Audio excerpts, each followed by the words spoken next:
Matius 19. Perceraian.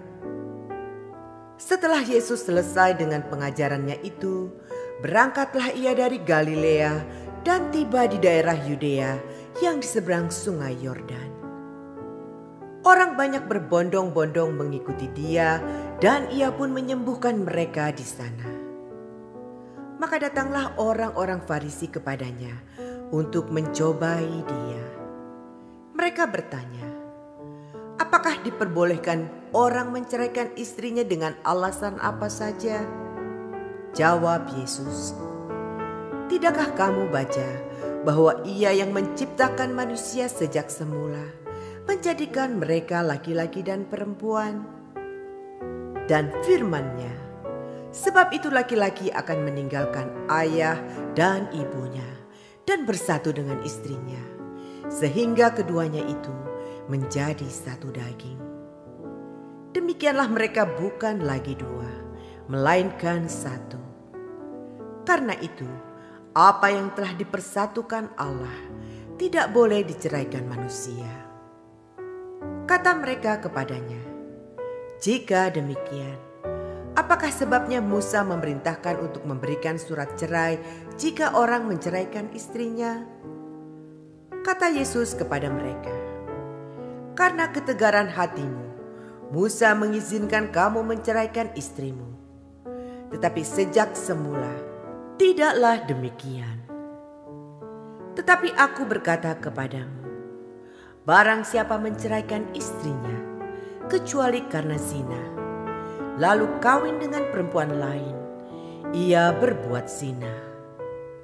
Murid-murid itu berkata kepadanya, jika demikian halnya hubungan antara suami dan istri, lebih baik jangan kawin.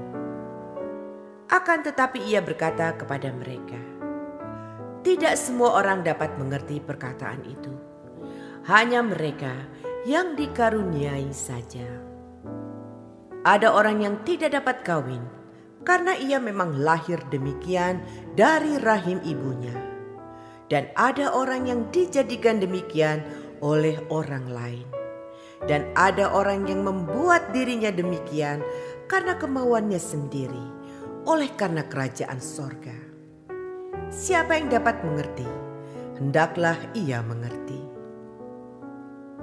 Yesus memberkati anak-anak. Lalu orang membawa anak-anak kecil kepada Yesus, supaya ia meletakkan tangannya atas mereka dan mendoakan mereka. Akan tetapi murid-muridnya memarahi orang-orang itu. Tetapi Yesus berkata, biarkanlah anak-anak itu, janganlah menghalang-halangi mereka datang kepadaku. Sebab orang-orang yang seperti itulah yang empunya kerajaan sorga. Lalu ia meletakkan tangannya atas mereka, dan kemudian ia berangkat dari situ. Orang muda yang kaya. Ada seorang datang kepada Yesus dan berkata, Guru, perbuatan baik apakah yang harus kuperbuat untuk memperoleh hidup yang kekal? Jawab Yesus, apakah sebabnya engkau bertanya kepadaku tentang apa yang baik? Hanya satu yang baik. Tetapi jikalau engkau ingin masuk ke dalam hidup, turutilah segala perintah Allah. Kata orang itu kepadanya, perintah yang mana? Kata Yesus, jangan membunuh, jangan berzina, jangan mencuri, jangan mengucapkan saksi dusta. Hormatilah ayahmu dan ibumu, dan kasihilah sesamamu manusia seperti dirimu sendiri. Kata orang muda itu kepadanya, semuanya itu telah kuturuti, apalagi yang masih kurang? Kata Yesus kepadanya, jikalau engkau hendak sempurna, Pergilah, jualah segala milikmu dan berikanlah itu kepada orang-orang miskin. Maka engkau akan beroleh harta di sorga. Kemudian datanglah kemari dan ikutlah aku. Ketika orang muda itu mendengar perkataan itu, pergilah ia dengan sedih, sebab banyak hartanya. Yesus berkata kepada murid-muridnya, "Aku berkata kepadamu, sesungguhnya sukar sekali bagi seorang kaya untuk masuk ke dalam kerajaan sorga. Sekali lagi aku berkata kepadamu, lebih mudah seekor unta masuk melalui lubang jarum daripada seorang kaya masuk ke dalam kerajaan Allah." Ketika murid-murid mendengar itu, sangat gemparlah mereka dan berkata, "Jika demikian, siapakah yang dapat diselamatkan?" Yesus memandang mereka dan berkata, "Bagi manusia, hal ini tidak mungkin. Tetapi bagi Allah, segala sesuatu mungkin." Upah mengikut Yesus.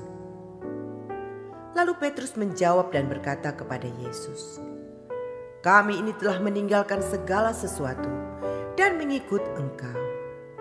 Jadi apakah yang akan kami peroleh?"